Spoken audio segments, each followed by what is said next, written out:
마가복음 14장 3절부터 9절 본문을 가지고 놀라운 헌신의 능력이라는 제목으로 말씀을 전하도록 하겠습니다. 오늘 우리가 읽은 본문의 내용은 예수님께서 베다니 문둥이 시몬의 집에서 식사를 하실 때 한 여인이 매우 값진 향유 옥합을 깨뜨려서 예수님께 부어드린 내용에 관한 것입니다. 이미 우리에게 잘 알려진 내용이지요. 또한 비슷한 내용의 가사를 담은 가스펠송도 있습니다. 아무튼 흥미로운 내용입니다. 본문에 베다니의 시몬이라는 인물에 대해서 어떤 분들은 나사로와 동일한 인물이라고 보는 그런 사람도 있습니다. 오늘 본문에는 한 여인이라고 되어 있는 이 여인은 마태복음과 오늘 본문에는 정확한 이름이 나와 있지 않아요. 그런데 요한복음 12장에는 나사로의 누이인 마리아라고 되어 있습니다. 그녀는 향유를 식사하시는 예수님의 머리에 부었어요. 요한복음에는 발에 부었다고도 되어 있습니다. 그러니까 이 여인은 예수님의 머리와 발에 다 부은 것이에요. 값진 향유를 주님을 위해서 드린 것입니다. 이 향유는 300데나리온 이상의 값어치라고 되어 있습니다.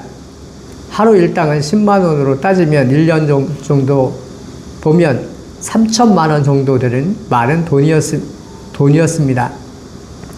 이렇게 주님을 위해서 값진 향유를 깨뜨려서 드린 이 사건이 어떤 의미가 있는지에 대해서 우리가 살펴볼 수 있는 그런 소중한 기회가 되었으면 좋겠습니다. 헌신은 그것이 크든지 작든지 놀라운 효과를 불러올 수 있다는 사실을 우리가 기억해야 할 필요가 있습니다. 하나님께서는 이 여인의 소중한 헌신을 성경에 기록하여 주심으로 인해서 그녀를 통해서 또 다른 헌신을 불러올 수 있는 놀라운 기회를 지금도 우리에게 주시고 계신다라고 할 수 있습니다.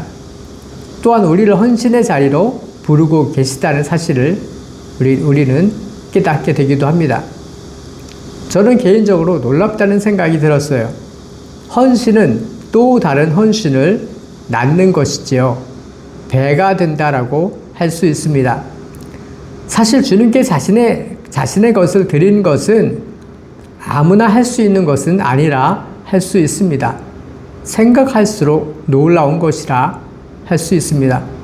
그리고 주님께 깨뜨려 드렸던 이것이 주님의 죽으심을 예비할 수 있었던 그런 기회가 되었다는 것이지요. 말할 수 없는 소중한 기회였다는 것입니다. 아무에게나 돌아가는 것이 절대로 아니었다는 것입니다. 이런 기회를 얻을 수 있었다는 것은 놀라운 영광을 얻은 것이에요. 또한 구원사에 있어서도, 구원의 역사를 이루는 것에 있어서도 도움이 될 만한 그런 사건인 것입니다. 주님이 이 여인의 헌신을 어떻게 해석하고 있는가? 이 여인은 무심코 주님께 드린 이 향유 옥합이 그렇게 하나님 앞에 쓰여졌다는 것이죠. 놀라운 것이라고 할 수 있습니다. 우리가 오늘 본문을 통해서 살펴볼 수 있는 것은 하나님께서는 헌신자를 부르시고 계신다는 사실입니다. 이 여인은 그 부르심에 자발적으로 응답을 한 것이에요. 이 사실을 본문을 통해서 우리는 발견할 수 있습니다. 이 여인이 하나님의 부르심이 없었는데 그냥 자신을 드린 것이 아니었을 것입니다. 무엇인가 주를 위해서 값진 것을 드리고 싶은 타는 듯한 열정이 그 안에 있었을 것이에요. 하나님께서는 그것을 마음과 함께 받으신 것입니다. 아무리 큰 것을 드린다고 할지라도 하나님께서는 그것을 비싼 것이라고 하지 않으세요. 놀랍지 않습니까? 가치 없는 것이라고도 말씀하지 않으셨지만 너 그렇게 300데나리온 이상의 너무 값진 것을 나에게 드리지 말아라. 이렇게 말씀도 안 하셨다는 것이에요. 이 여인이 예수님의 장사를 미리 준비한 것이다. 이 여인이 300데나리온의 향유를 예수님의 발 아래 깨뜨려서 주님께 부어드리는 모습을 보면서 어떤 사람은 화를 내면서 어찌하여 이런 비싼 향유를 허비하는가? 낭비하는가? 이런 식으로 이 여인을 꾸중했지만 예수님은 이 여인의 헌신을 그대로 다 받으셨습니다. 그곳에 있던 어떤 사람들은 이 향유를 300데나리온에 팔아서 가난한 사람들을 도왔으면 수많은 사람들을 도왔을 텐데 이 귀한 것을 땅에 부어서 낭비해버려? 이렇게 한탄을 했지만 그때 예수님께서 말씀하시죠. 6절에 예수께서 이르시되 가만두어라. 너희가 어찌하여 그를 괴롭게 하느냐. 그가 내게 좋은 일을 하였느니라. 이렇게 말씀하고 계세요. 7절에 가난한 자들은 항상 너희와 함께 있으니 아무 때라도 원하는 대로 도울 수 있거니와 나는 너희와 항상 함께 있지 아니하리라. 그는 힘을 다하여 내 몸에 향유를 부어 내 장례를 미리 준비하였느니라. 이렇게 말씀하고 계셨던 것입니다. 놀라운 말씀을 하고 계신 것이에요. 그러니까 가난한 사람을 돕는 그런 헌신은 너희가 마음만 먹으면 늘 항상 언제든지 할 수 있는 성질의 헌신이다. 그러나 예수님의 죽음을 미리 예비하는 그런 종류의 헌신은 아무나 할 수 있는 것도 아니고 또한 언제나 할 수 있는 것도 아니다. 어떤 사람에게, 어떤 소중한 사람에게 어떤 특정한 시기에 그에게 소중한 기회로 헌신의 기회가 특권처럼 하나님을 사랑하는 한 사람에게 주어진 것이다. 라는 사실을 예수님께서 지금 말씀해 주고 계신 것입니다. 그러니까 헌신의 종류가 완전히 다른 것임을 말씀해 주시는 것이에요. 이 여인의 헌신은 진정으로 가치가 다른 종류의 값진 헌신이라는 것을 말씀해 주시는 것입니다. 구속사를 이루는 데 있어서도 기여를 했던 놀라운 헌신이었다는 사실을 주님께서 말씀해 주신 것이라고 할 수 있는 것입니다. 이렇게 우리 하나님께서는 예수를 믿는 이들에게 오늘 향유를 부은 이 여인을 부르시는 것처럼 우리 그리스도인들로 하여금 헌신의 자리로 부르고 계신다는 것을 우리는 오늘 본문을 통해서 발견할 수 있어야 합니다. 그런데 우리는 그 주님의 부르심에 민감하게 귀 기울여서 반응하고 있습니까? 여러분, 우리의 모습을 한번 살펴보아야 할 필요가 있습니다. 이 여인이 주님께 헌신할 때 여인을 나무라면서 향유를 300데나리온 이상에 팔아서 가난한 사람들을 도왔으면 수많은 사람들을 도울 수 있었는데 왜 그렇게 허비하느냐라고 말한 그런 사람들이 있습니다. 그러나 이 여인에게 뭐라고 하지 말아라 라고 주님께서 말씀하시죠. 나의 장사를 미리 예비한 것이다. 가난한 사람은 너희가 항상 도울 수 있는 것이지만 이 여인이 향유 옥합을 깨뜨려서 나를 위해서 장사를 예비한 것은 언제나 어디서나 할 수 있는 헌신이 아니다. 예수님께서 그렇게 말씀하여 주셨습니다. 이 여인의 헌신은 아무나 할 수 있는 것이 아닌 특별히 주님을 사랑하는 그 한 여인에게 주어진 것이다. 이 여인이 하나님께 어떤 사랑을 받았는지 보여주는 것이라고도 할 수 있는 것이지요. 어떤 축복을 받은 것입니까? 온 천하에 어디든지 복음이 전해지는 곳에 이 여자가 행한 일도 말하여서 그를 기억하리라. 우리가 1년에 한 번씩 그리고 몇 회독씩 그리고 성경을 통독을 하는데 그때마다 우리는 이 여인이 한 것을 묵상하고 기억하고 대단하다라는 그런 것들을 우리가 성경 본문을 통해서 발견할 수 있어요.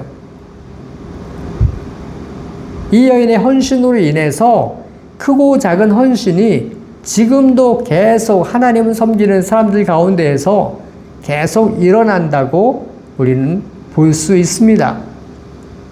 이 여인의 헌신으로 인해서 어떤 사람들은 자신의 삶을 목회자로 헌신하고, 어떤 사람들은 선교사로 헌신하고, 어떤 사람들은 직장인 평신도 선교사로 헌신하고, 사업을 하면서 주를 섬기기로 어떤 사람들은 작정하고, 어떤 이들은 이슬람 선교사로 파송되기를 헌신하고, 재정적으로 주님을 섬기기를 원하고, 지금도 놀라운 헌신이 계속해서 일어나고 있다는 사실입니다. 이런 일들이 그냥 일어나는 것이 아니라 먼저 주님을 섬긴 이들의 헌신으로 인해서 이런 헌신이 값진 삶의 모범이 되어서 선배들의 삶을 따라서 자신들도 하나님 섬기고 싶어하는 그런 후배들이 오늘날 주님을 섬기는 사람들이 그들의 삶의 모범을 쫓아간다는 것이에요.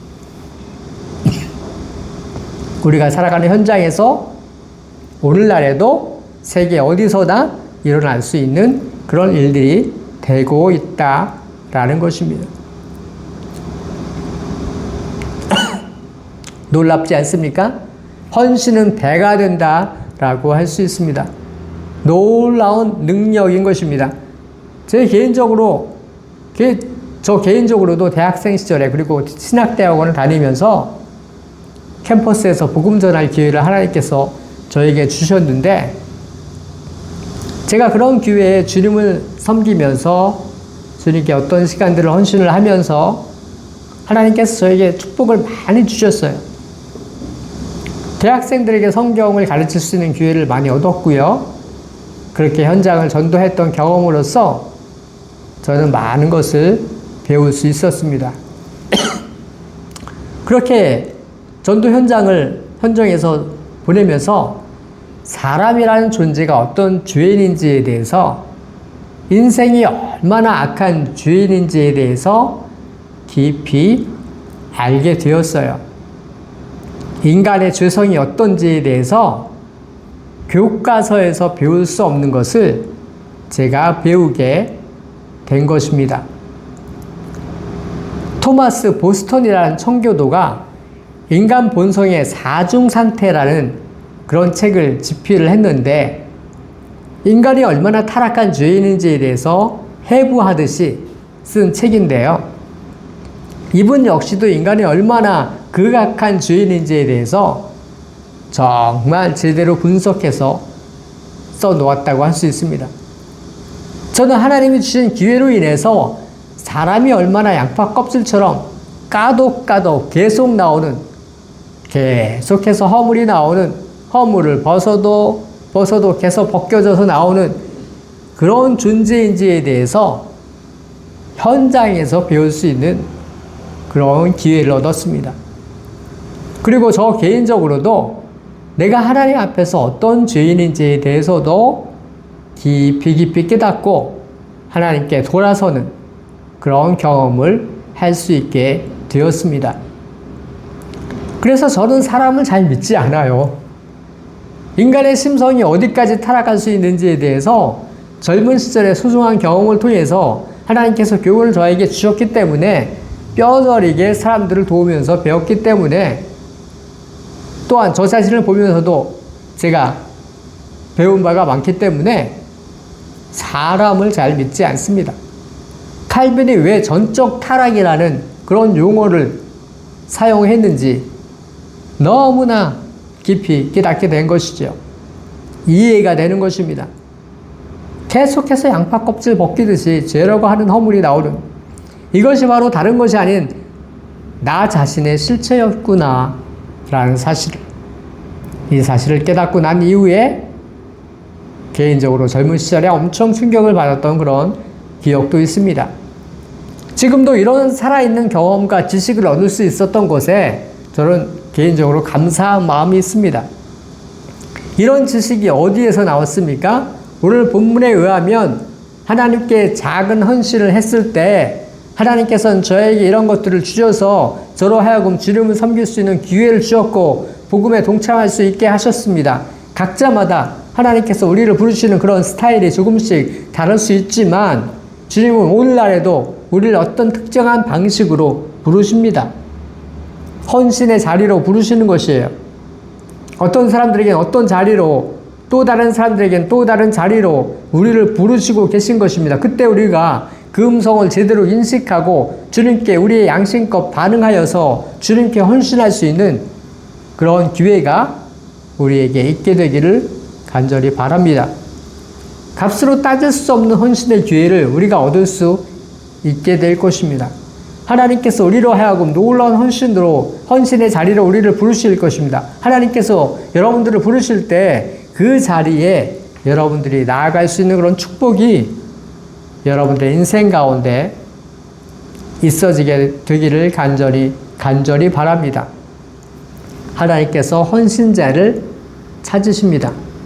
인격적인 반응이 우리 삶 가운데 계속해서 일어나게 되기를 간절히 바랍니다. 그 일을 통해서 하나님은, 예수님께서는 세상에 하나님의 선택된 자들을 구원하실 것입니다. 그런 놀라운 축복이 우리 가운데 있어지게 되기를 간절히 바랍니다. 기도하도록 하겠습니다.